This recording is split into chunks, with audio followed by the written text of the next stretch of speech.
Hello, everyone. Welcome. It's the 2nd of September, 3 p.m. Eastern Time. I'm Dr. Nelson in Central Florida. Thank you for being here, the ones that are here already. Uh, please let me know where you're watching from. I am waiting for my guest, and hopefully, she'll be here soon. In the meantime, let's see who we have here. I know we had Miss Laugh a Lot waiting here earlier.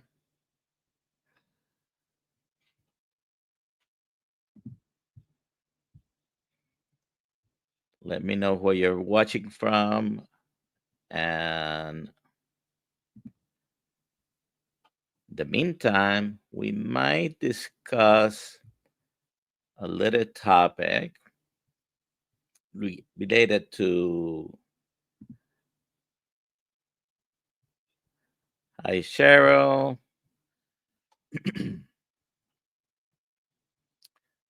Relating to cancer and red meat. We'll see if we need to use that material in a second. Hello, Nancy. Bought a chuck roll yesterday. I was looking for a chuck roll. The store I was at didn't have it. Uh, $7.98 a pound. Uh, you should be able to get a good amount of steaks from that if you cut it into steaks.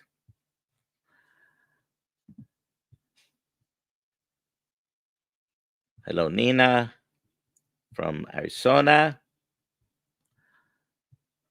Santi from North Carolina. Maureen is watching from Vermont. I have a little bit of PTSD from New England. Lived there for 8 years. I thought it was 7 years, 364 days too long.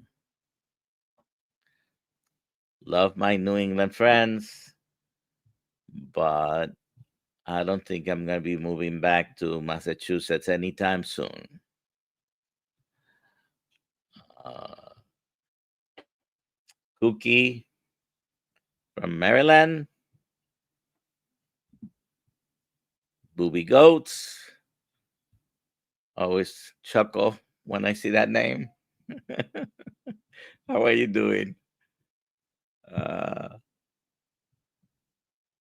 Tammy from New Jersey. I have a joke about New Jersey, but people from New Jersey usually don't like the joke. Miss Laugh a Lot from Canada. Brian from Pittsburgh, Pennsylvania. That I'm assuming what PDH means is Pittsburgh. I'm a Mets fan in baseball, but I always like the Pittsburgh Pirates growing up in Puerto Rico, of course. The Pittsburgh Pirates had Roberto Clemente, and the whole city of Pittsburgh still loves that name very much. Hello, Bob, Carnivore Talk from Ohio. It was good to meet you in Ohio. We were in Columbus, 10 days ago or so? Uh, Michael Selly. Oh, you're signing from a different account. uh, Brisket Boomers. Hello, Amy from Maine. Carnivore Coach Edens. Hello. All right, we have a question here. Let's tackle this. Would HRT and thyroid medication affect a squamous cell carcinoma growth rate? It's level 2, meaning possibly in my lymph nodes. How to tell? Thank you.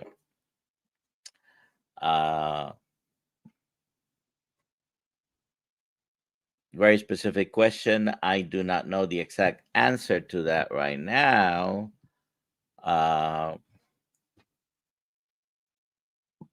But squamous cell carcinoma, I'm assuming this is in the skin, because you can have squamous cell carcinoma in many parts of your body.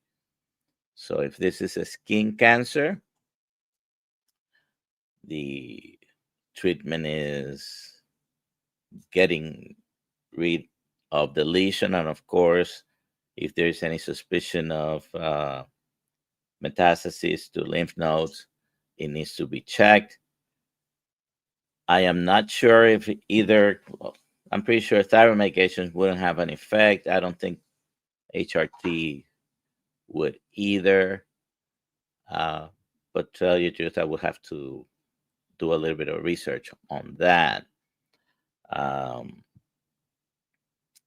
Thankfully, skin cancers, except for melanoma, usually are easily treated.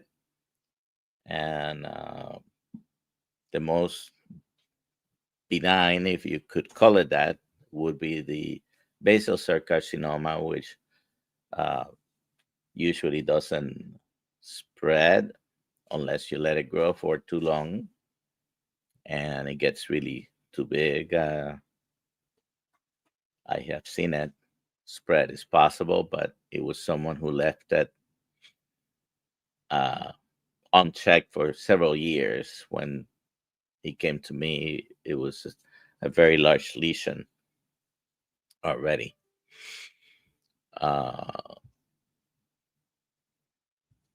But yeah, this needs to be taken care of.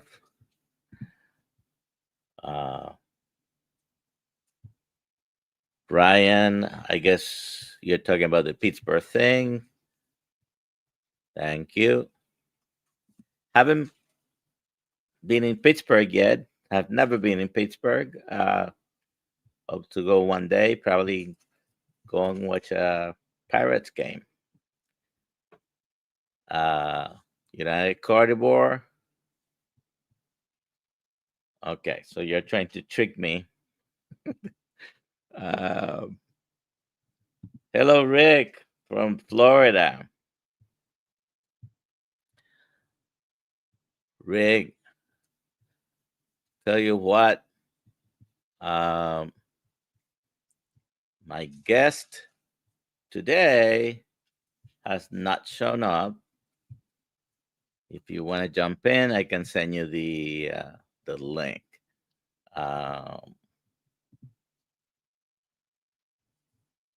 Hello, Cheryl, Kat, Terry from North Carolina.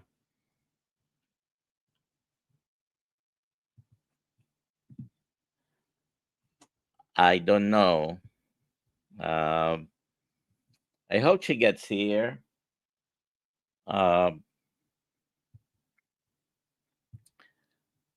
She is a member of the coaching class.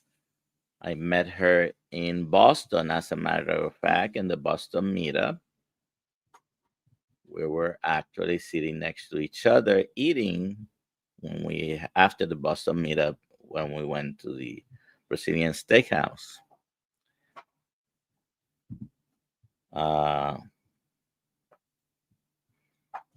So a 1/4 inch, I think that's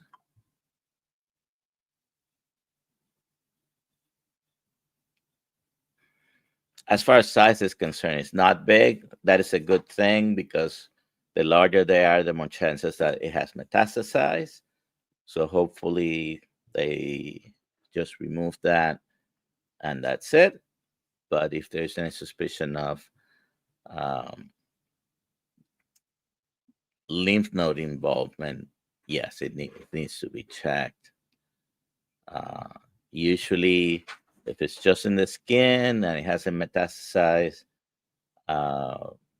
just removing it has a very high rate of just cure. Hello, Sandy.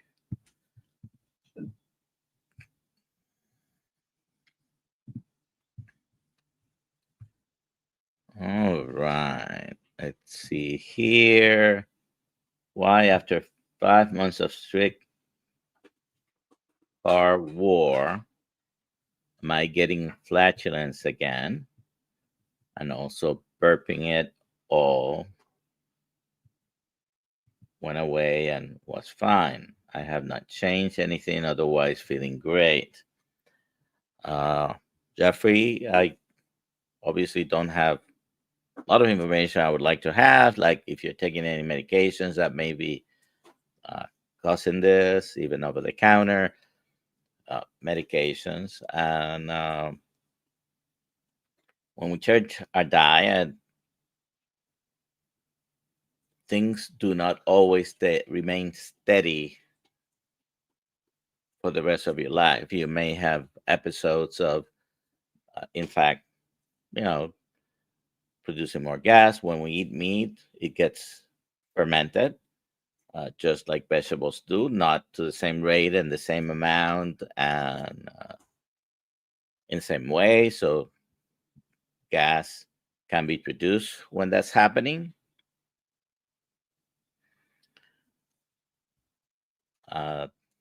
Don't know if it is associated with any other gastrointestinal symptoms.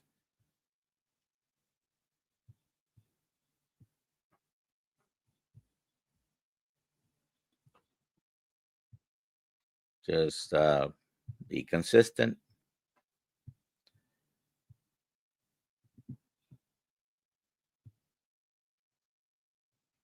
Hello from Holland, the Netherlands. All right. I'm going to put the link in the chat here. Rick, if you want to come on, or anyone else wants to come in and give us your elevator pitch carnivore story, I will be happy to talk to you.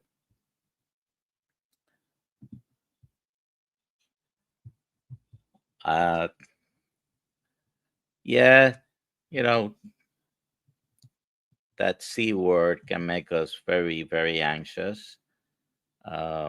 Hopefully, it'll be nothing, be treated effectively, and you won't have any problems with it. As you probably know, I dealt with that almost 2 years ago. So,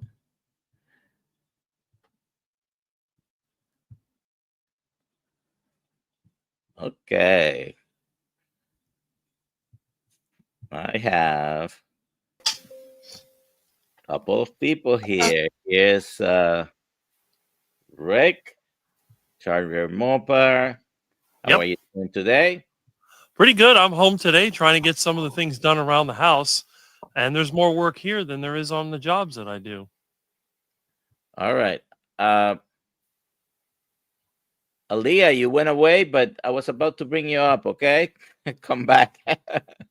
Scared your way. So now you work on your own, right? You're self-employed? Yeah. I do whatever Okay. jobs I can find. I mean, I'll do anything from electrical to plumbing to clean outs to air conditioning. I do some auto repairs. I basically do whatever work that I can find that I feel like I'm qualified to do. All right. Thank you for being here. And we're going to be taking lots of pictures in Hack Your Health. We're going to come up with a special edition of Uncle Fester and Lurch. You rang. Hey, Dr. Nelson, I know I saw y'all this morning, but I had to come tell you I started doing resistance training. You should be so proud of me. Oh, I'm very proud of you. You're looking good. and you're making changes at an age where I wish I had made changes. Now, Rick here was probably about your age when he changed his diet. He, we didn't have YouTube then, and the purpose behind his lifestyle change was a different one. But I'm very proud of you. Oh, she disappeared. All right. So, what's new with you, Rick? What's new? Pretty much nothing. Everything here is old. The only thing that's new with me is I'm just trying to make progress, but it's a lot slower going than I would expect it to be. I still haven't been able to get the engine in my truck because I still don't have the ability to get to the spare parts that are buried in the garage. Then I got a lot of work. Then the work stopped. They're remodeling the school down the street, so I've been trying to collect as much junk as I can from there, things that I can use, and that takes time. And then every now and then I get these little jobs. It seems like every time I want to get into my truck, then it rains. Because even though the rainy season kind of was delayed, it came. Today it's not raining, but it's a struggle. One person can only do so much. Yeah, I don't know. I mean, we're several hours. We're both in Florida, but we're several hours apart. And yesterday it rained multiple times during the day where I am at. I don't know if it was the same for you, but just it would stop and start, stop and start. Kept it pretty cool. I think the high yesterday was 82. I haven't checked today, but I looked, it was about 89 the last time I looked at the thermometer. But I was outside taking those lights apart, and it's hot. But I'm always sweating. It's just the humidity. As you know, you live in Florida. It's a constant battle. So what I do, I come inside. I have my lunch. I'm sitting under the air conditioning. I even thought about fixing my phone system. I found my little power self-test motherboard tester. So I thought I might do that, but then I might go back outside. I try to do different things because if I sit in one place, I get bored and it's difficult for me to just do nothing. This is why I don't watch TV. I don't go to movies. I don't care about sports. I would rather do something where I can see a result. I build something, take something apart, and then when I'm done, I have something I can look back. Okay, I feel like I accomplished something. And I do a lot of gardening too. I love my garden. now, am I correct? You mentioned in another live stream, I think, that you had not had duck for a while. Is that correct? I haven't had duck this year. And Oh, it's okay. because my duck preparation area of the yard is full of scrap metal, which I haven't gone through. I've been working on it, but I haven't. Because the thing is that when I catch a duck from the canal, I don't just cook them and instantly, I have to get the duck and then I have to feed him just the right amount of food to fatten him up because those canal ducks are very, very tough and gamey tasting. But after I've given him plenty of tropical fruit and a few things that aren't the best food for people, they get nice and fat. The trick is you have to harvest them before they have the heart attack. I actually had one duck die of a heart attack before I could eat him. And the other one, I caught him dying of the heart attack. And then I was able to eat him. He was not decomposing, but he was delicious, I have to admit. And when you talk about foie gras, that's exactly what his liver was like. Foie gras, just like a pate. When you feed them, do you have mangoes in your property? Yes, I All have right. So, two mango trees. and when you feed him the fruit, the sweet fruits, does that translate down to the flavor of the duck? Absolutely. The thing is, if you get the duck directly from the canal and all they're eating is insects and fish and whatever, they're going to taste a lot like dirt, a mixture of iron and dirt. It's a very metallic taste. It's not very pleasant. But when you feed them a lot of tropical fruit, also they love sugar cane leaves and the cherries, the palm berries. You got to give them a lot of fruit. And that way it makes the meat more fatty because normally the meat is very, very tough. And when you go to cook it, if you were to roast it or fry it, it would be like leather, very hard to chew. But when you fatten them up with tropical fruit, they're tender and delicious. Oh, it's good. It's Well, like better than ribeye steak. even with beef, the meat will often have the flavors of whatever they were eating. Some people complain about grass-fed, grass-finished beef having a certain taste, and very often is the taste of the grasses that they were eating where they Yep. were being pastured. So, well, I thank you think very much, Rick, for being here. yeah. We have our guest here, so I'm gonna talk to Linda here. All right. How are you doing? I don't hear you. I think you're I'm muted. doing well. How are you? All right. How are you doing today? Everything okay Good, with thank you? you. Good. Is it? Are we not having class tomorrow? Or we're having class now? I'm so confused. No, you are on my live stream at Oh you wow. scheduled to be at 3 p.m. We're having Okay. class tomorrow, certainly. We're Oh, having a guest. Sorry, I got confused. I apologize. Because I Uh, typically have a client at this time, so that's why it took a little bit. But yeah, I'm excited. So this is all your right. live stream? Yes, you scheduled the live stream some time ago. Okay. And I was mentioning I met you in Boston at the Boston meetup, Yeah. and we were sitting next to each other at the restaurant. Mm-hmm. So, why don't you tell us a little bit about your carnivore story? Are you fully carnivore, 100% straight carnivore, or do you have some forms of carbohydrates from plants? Well, I use carnivore right before I go into my full fasting. So for the most part, I do keto and then I do carnivore when I want to kind of like reset. And then that's one of the reasons why I'm doing a certification, because I want to move more towards carnivore. And Mhm. since I took the training, I've been able to do full carnivore. And I think it's because I've had my carbs low enough, because I think in the past I didn't have my carbs low enough. So I would always be in and out of ketosis. And now that I have my carbs low enough and I have enough electrolytes, I notice a complete difference.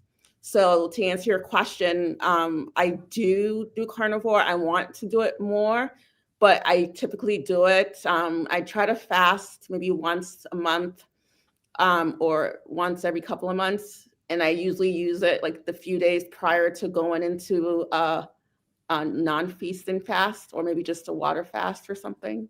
So, All right. And what type of practice do you do? Tell us a little bit about that. sure. Can you hear me okay? Or should I put my earbuds in? No, we can hear you okay. We can hear you.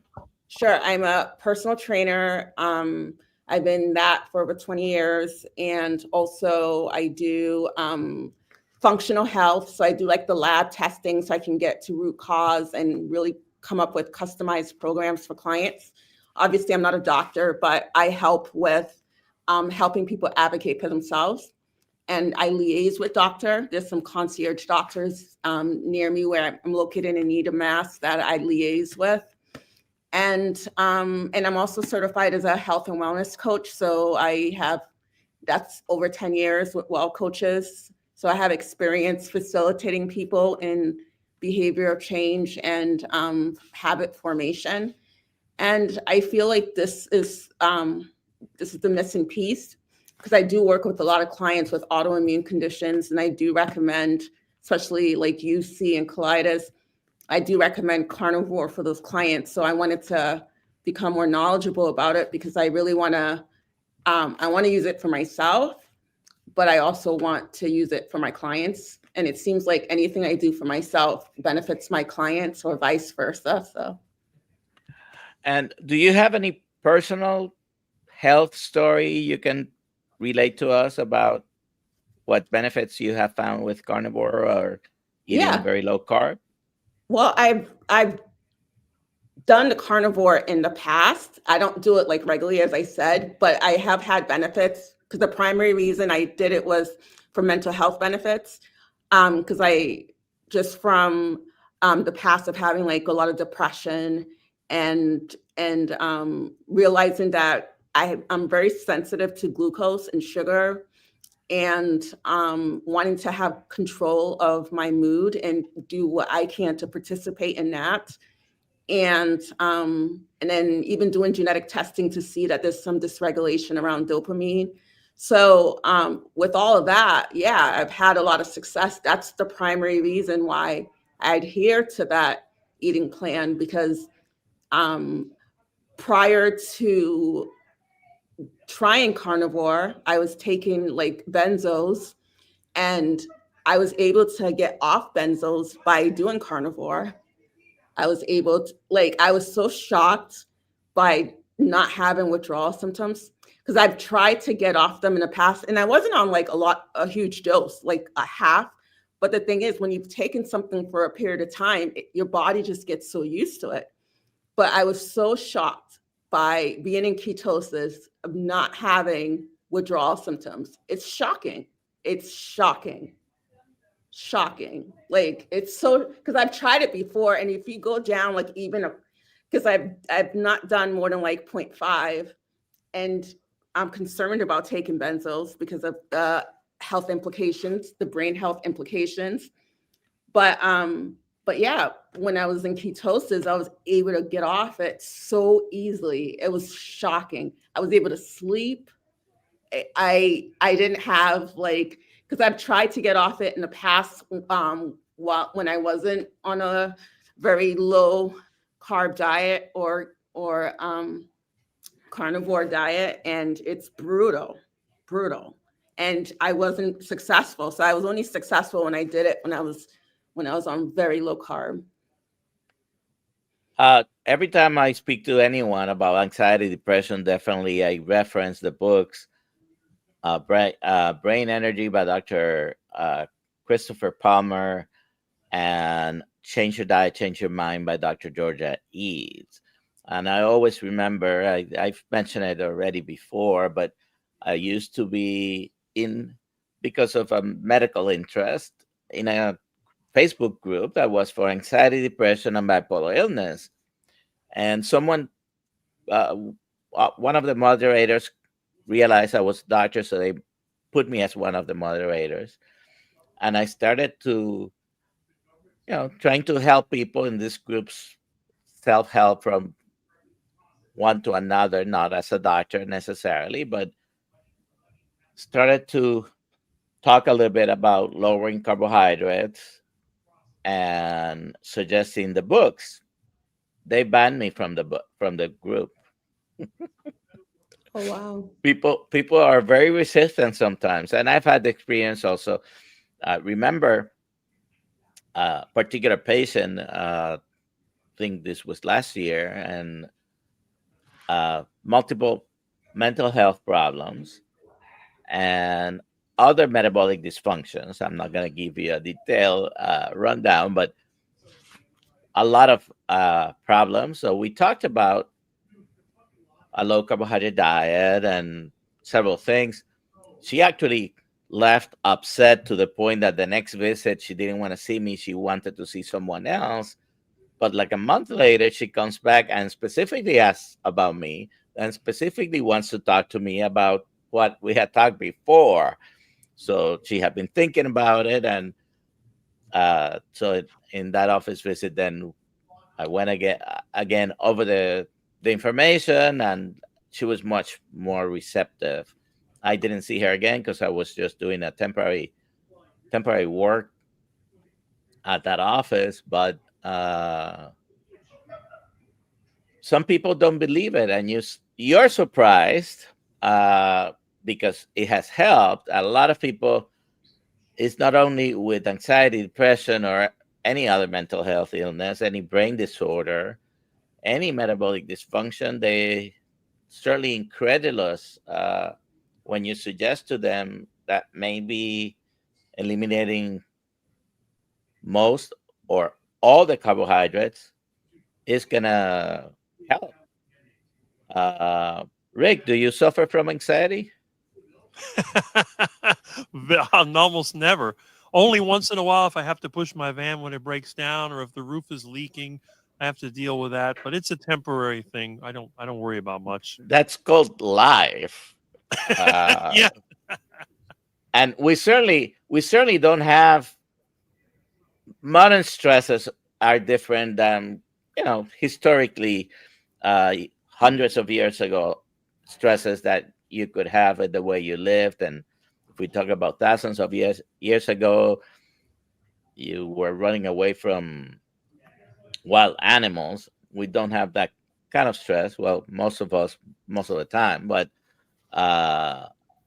certainly anxiety and depression are very common. A lot of people don't like to admit to having that problem because of stigma, and it's unfortunate that that happens, because that stops many people from seeking help. But Linda, what's the best way to help these people? With anxiety and depression, I mean, I have found, for me, it's been really understanding the cause of the dysfunction. So doing a lot of research about the dysregulation of glucose and how that impacts dopamine. So really kind of understanding that and knowing that ketones are an alternate fuel source. I actually saw Dr. Palmer because I love that book, Brain Energy. I work in Needham, and I think he's opening his new facility a couple of towns over. So he's going to open like a one-stop shop of people coming down from like all over the world to get mental health treatment, because he works at Harvard Medical School. And you are in the greater Boston area. Yes, I am. Correct? I am. And so he's also part of a well-known mental health hospital. I think McLean is a hospital. Anyway, so that's why I even got into looking for alternate fuel sources. It's just understanding.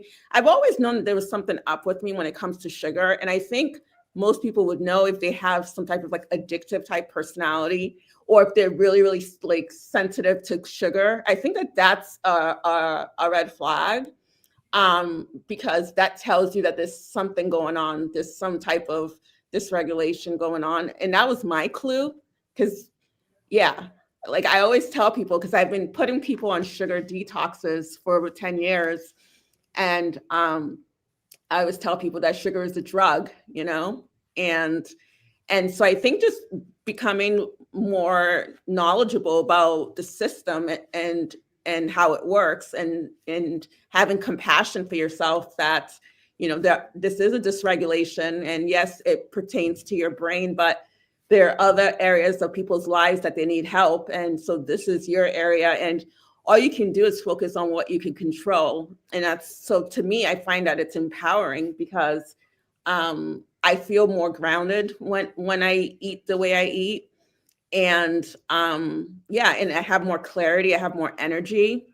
And I love it. I love it. And I think I'm going to move towards more carnivore. And that's why I'm getting certified, because I don't really know so much about it, because I want to do it long term, and I want to guide clients into a lifestyle as well. So that's the primary reason I'm seeking the certification. I hope you're learning now. Oh, I am. It's a great class. I'm so happy I did it. Thank you. I'm doing it. It's excellent. Sometimes we don't learn by experience, and we always think that as we get older and live through certain things, you would think that when you experience bad outcomes, or you witness bad outcomes, you stop doing whatever it's causing the bad outcome. But I have always known since I was a child, and this is a behavior that everybody's going to be, relate to when I mention it. What happens to little kids, toddlers, when you feed them sugar? The child doesn't have to be labeled hyperactive or attention deficit hyperactivity disorder. Listen, all kids will get hyper if you hype them up with sugar. We all know this. So learn from that. You want to change that behavior? Don't feed them sugar. Sugar, it's I think the root of all metabolic evil, because we're concentrating the sugar out of canes or beets or wherever you're getting the sugar from. We can get sugar from many sources, and almost all of those sources are plants in general. So if we eliminated out of everything that you find in the supermarket, which is mostly fake food or duck food, like Rick calls it, I think we will have such a huge impact. I'm not even talking about people going carnivore or low carb or ketogenic diets across the world. Eliminate the sugar, the refined sugar, which is found in almost every ultra processed food. So really, if you try to eliminate the sugar and perhaps the vegetable seed oils, you might not be able to buy anything that comes in a box, a bag, or a can, because they all have it, right? And I think that would make a huge impact on our health around the world completely. I mean, obesity, diabetes, metabolic syndrome, fatty liver, all this, and cancer. Now, cancer, which is cast away from, the experts, sugar diet has nothing to do with cancer. I don't know. I think it has a lot to do with it. But we're told by the pharmaceutical companies that just, this chemo drug and that chemo drug will take care of it. You don't have to change your diet, right? So was the Boston meetup the first time you had gone to this kind of event? Yeah, it was. And it was literally 20 minutes away from me. And I think that's the only reason I went, because I don't really like to leave the house. But next year, I'm going to go to a lot of events. It inspired me to want to go. I want to try to go to the 2026 meetup one, because that one looks really good. Is that in Tennessee or something? The meat stock, you mean? Meat stock, yeah. Meat stock, yes. That's going to be in Gatlinburg, Tennessee. Yeah, I want to try to go to Mountains. That. Yeah. And Dr. Kiltz and I are going to be there, and Ali, I think, is planning to go as well. Mm-hmm. Very, very good. Very large event. Usually they have a lot of speakers that you might recognize most of them, but it's all together in one place. So a lot of good community that you get out of that. Are you being? Yeah, it was my first one. It was my first meetup. How about Hack Your Health? It's not a carnivore event, but it's a big, large event. I don't know if there's any larger than that. I think they're expecting 2,000 people this year in Tampa. It's this year? Yeah, it's November, the middle of November. Don't have the exact dates right now. I think 14 to 17 might be the dates. And where is it? It's here in Tampa. If you go to kiltzmeetup.com, you will see it. kiltzmeetup.com list of all of the meetups that we are aware or that we're going to be participating in. Okay. And certainly the Hack Your Health meetup is there. Okay, great. I'll look into that. All right. What does your family think about the way you've changed your eating habits? I mean, they think I'm insane, so there's that. Like, they buy into, the allopathic method, and anything other than that, any type of deviation is just quackery to them. So, and it's unfortunate because even with all the success I have with clients, you can't make family do anything. And that's what you learn in this process is you can have all the information, but you can't make anybody, you really can't. And you have to come to peace with that. That's been the most difficult part because I have family members that could really benefit. And it's just unfortunate that I think a lot of it has to do with people not wanting to take responsibility for their health, you know, because if it's like once you agree that you can do something, then you're responsible. So some people, I guess, feel better just feeling like, you know, I'm just going to go to a doctor and they're going to do everything.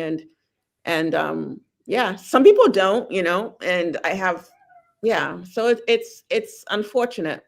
They're not really as open to the things that I am because they're more, you know. I don't know. I think it is part of it is that sometimes we don't want to make the changes to improve our health, but certainly the other piece of it is they might be brainwashed to the point that no, it can't be that way. They've told me all my life that eating meat is inflammatory, causes cancer, is going to kill me, right? And sometimes they find many reasons, but all I can say when I talk to people is give the examples. Now, we have a lot of keto, low carb studies throughout the years.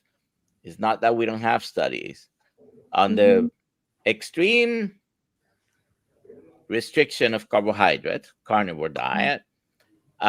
We might not have a lot of studies with that. So it's difficult to tell someone about anxiety, depression, bipolar illness, schizophrenia getting better with a low carb diet.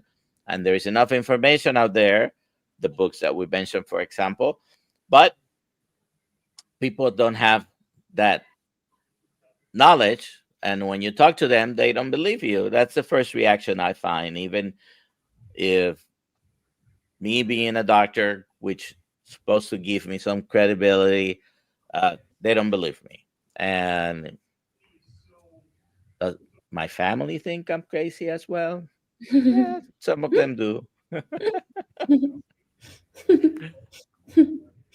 Yeah. But, you know, if I've been able to reverse multiple chronic diseases and I'm feeling better, does that matter? Well, it matters to me. My quality of life is 100% better than what it was even 3 years ago. So, you know, I don't put much stock on the longevity studies as far as what can I do to make me live longer, because I have no idea if I'm having good results with that. How will you test that theory? It's impossible to test. So in the meantime, I concentrate on my quality of life being better for my family, and if I live longer, okay, great.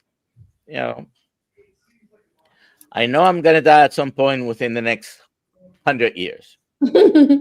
So who knows I mean, when? they did a lot of testing on the keto diet. I personally feel like they're not testing anymore because they don't want to know the answers. They want to keep it like, you know, because that's the same with vitamin D. Like there's so many things. They'll say more research is like needed from the 90s. And so they've been saying more research needed from the 90s and they just don't even test anymore. So it's, at this point, they don't want to know, you know, they don't want to know.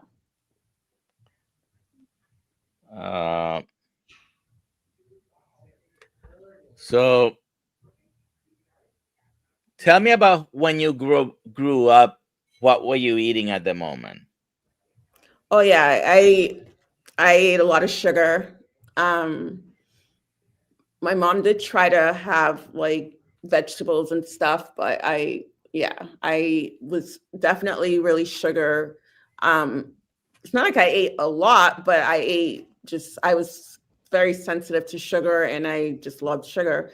So I ate lots of carbs. And then even when I got certified as a trainer and a nutritionist, I was still promoting all that misinformation about 60 grams of carbs and all that nonsense about low fat and all that, for a long time. And yeah, so that was my background. So even when I was quote unquote eating healthily, I was eating like brown rice and brown pasta, and that was on whole wheat bread, and that's healthy. And so it was Oatmeal?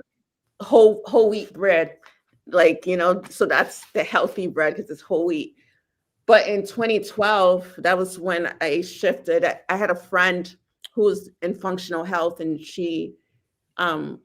I did like the metabolic typing diet, which I use now with clients. And so I just kind of focused more on macros and keeping carbs low, and just felt so much better and not have any cravings. I think that that's the best part. But yeah, I grew up eating lots of sugar. Now I love protein. I love steak. It's my favorite. But or steak and eggs for breakfast.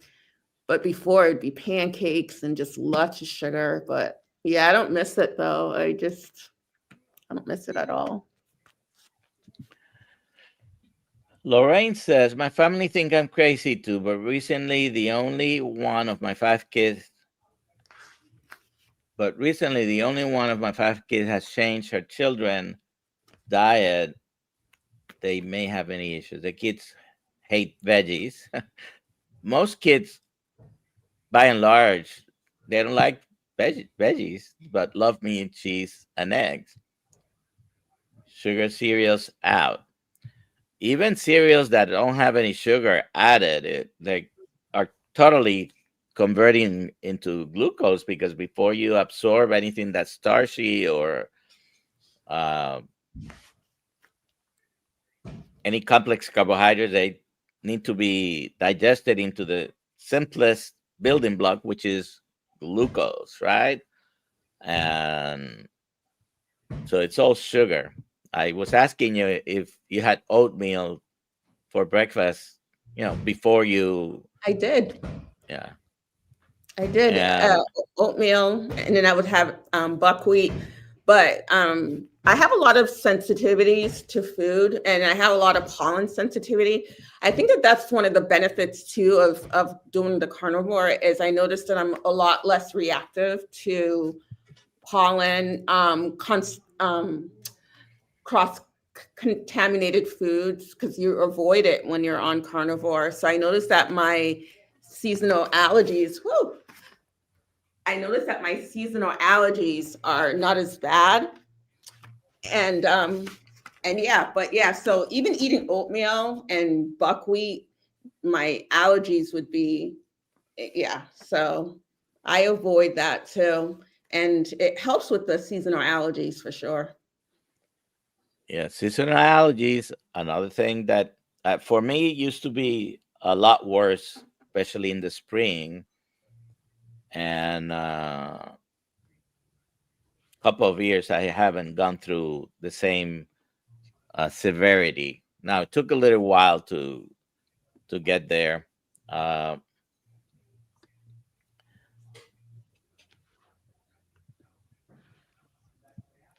It helps with the seasonal allergies for sure. Because what people don't realize too is the cross-contamination. So even if you're not outdoors, if you're eating like raw vegetables and if things aren't cooked, it makes and depending on the time of year, it's like the oral allergy syndrome, the OAS allergy. So if you're like sensitive to like I think it's ragweed or mugwort, and I think it's the same in cucumbers. So that's the thing too. People have to think about what they're sensitive to, and then the cross contamination with the foods. And because the proteins are very similar, so your body also creates that immune response too. So that's another good thing for doing the carnivore, is that it helps with that.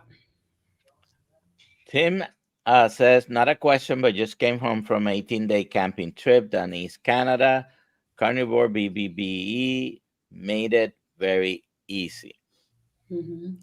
It's not complicated. You don't have to do a lot of prep for cooking. I love cooking, especially during the pandemic. I became um, a chef through YouTube University, and I was, cooking all my Caribbean, Puerto Rican food of all kind, which is heavy on the carbohydrates, the starches, and rice and beans and root vegetables of all kind. And you have to do a lot of preparation. And I love spices, so I still have a bunch of spices I use occasionally, because when I cook for the rest of the family, they all like meat, but they eat other stuff.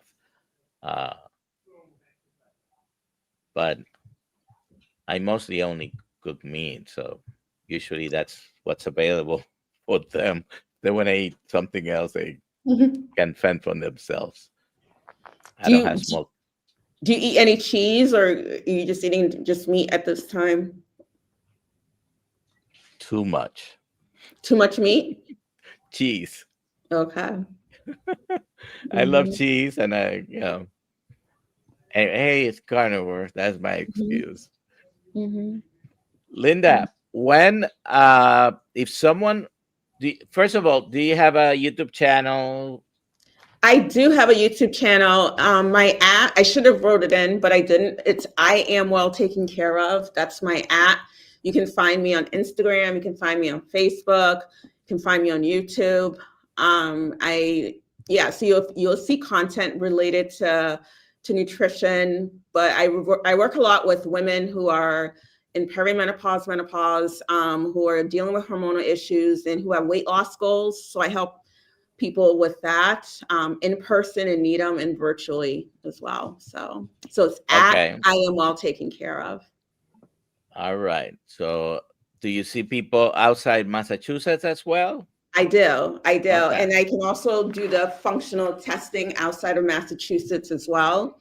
And so if anyone wants someone to help advocate for their health and who can run all those lab tests and who can just help you be your own best advocate, I'm happy to do that, to help empower people. All right. And what is the name again? I Sure, am. sure. My website is welltakencareof.com. And Okay. my app, my username that you can find me all over social media is at I Am Well Taken Care Of.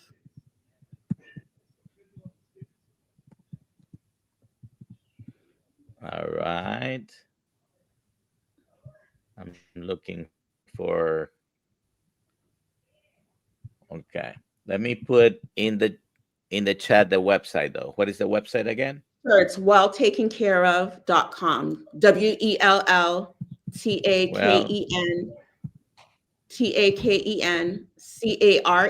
WELLTAKENCAREOF.com. all right. Yeah, well I taken put care in the of. chat. As soon as it goes through, tell me if that is correct. Uh, it says Dr. Kiltz. He's not here. I was the one who put it in, but is that the website? Welltakencareof.com? Um, let me see the chat. I think this is my, oops. Yeah, that looks right. All right. So if anyone wants to consult with you, that is the website. How about you, Rick? If anyone wants to consult with you? Well, that's easy. Just look on YouTube for the 39, 40, 41, 42-year carnivore. My YouTube channel is at Charger Mopar, which is named after my car. Do you still have that charger? Yes, I do. I still have like 3 of them. I have them in storage, but I still have them. Are they running or? It was running. I mean, it was running when parked. I basically put it in storage because the problem is I don't have a decent garage. So I put it in another, like a storage area of the house, and it's all covered up. So that way it won't rust anymore. But when I move, then I should be driving around again. Right now, I drive my van, and when it runs, I drive my truck, which are powered by seed oils, by the way. Oh, wow. Yep. What do you use? Canola? Whatever they have at the food trucks, it's probably soybean and canola oil. Okay. Wonderful mix for the engine. For the engine, yes. It runs good. Actually gets just as much power as diesel, but not something I would want to eat. And the funny thing is, I've had times when it got on my skin and it irritated me. Well, the worst I ever got, I got it splashed in my eyes, and that was absolutely awful. But I've had lard and tallow in my eyes many times, and it doesn't bother me a bit. What do you think? Sorry about that. What do you think about vegetable seed oils, Linda? Oh, very inflammatory. So I certainly avoid it. I love tallow. I love using tallow as like body lotion. It's the best. And yeah, I try to avoid anything that's inflammatory, you know. And yeah, so I do try to avoid those. I think they're bad news. I've been using tallow and lard on my hair and skin for decades, and it hasn't harmed it at all. Mm-hmm. Mm-hmm. Yeah. Yeah, I use it. And when I started using it, because I was started using it maybe a few months ago, but I really like it. What's your favorite cut of meat, Linda? I think my favorite, I actually really like skirt steaks because I love like the fat around it. I love as much fat as possible. So that's probably my favorite. All right, skirt steak. Outer skirt steak supposed to be more tender than inner skirt steak. Sometimes the supermarket doesn't make a differentiation of whether it's inner or outer. When you don't see it, when you don't see inner or outer, assume it's inner because it's the cheaper one of the two. Okay. So outer. Unless it says outer skirt steak, it's inner. Because it is a little bit cheaper. It's tougher. Best prepared by marinating ahead of time. Whether you do a dry marinade or you use a little bit of vinegar or anything else you use to tenderize. Best prepared. Brian is answering the question here with picanha. And I still have some picanha. I cut a picanha. There's only 2 pieces left, which I'm probably gonna have in a bit. And I have 4 other picanhas in the 3 in the freezer, 1 thawing. It is one of my ribeye is still number 1 for me, but picanha is a very close second. And you know, you can still find it for anywhere from $8 to $10 a pound, which I think is above Rick's budget. He doesn't like to. I've had to eat roadkill and dumpster meat, so yes. All righty. Well, thank you everybody for being here. Thank you, Linda. And thank you. Apologies for being late. You can find Linda at welltakencareof.com. Rick, you can find him almost everywhere. He is often in our live stream, so thank you for that. And I'm looking forward to meeting you in Tampa, Rick. Absolutely. We'll go and eat some steak together. No iguana. You're not gonna convince me of that one, but I'll have that. Especially if you've been feeding the mangoes for a while. By all means. Yeah, it works with duck and chicken. I even made a parody video about mango chicken. You feed the mango to the chicken and you get mango chicken. All right. Let me check All right, thank Instagram to you. see if there were any questions here. Okay, no questions in Instagram. I had not checked on that. Well, thank you everyone for being Thank here. you. Take care. Tomorrow morning, 6 a.m. on our usual time in the live. Tomorrow afternoon, those who are taking the certification class, we are Yes. going to be talking about motivational interviewing in nutrition, health, and wellness, and fitness, and all that. Mhm. Is basically probably the most important coaching technique that you can use for changing your client's perspective. Thank you I for look being forward to here. seeing you tomorrow. I'm sorry? I said I look forward to seeing you tomorrow. All righty. So I'll see you tomorrow. Mhm. Eat meat. Take care. Thank you. Right. Bye-bye. Bye-bye. Let Bye. me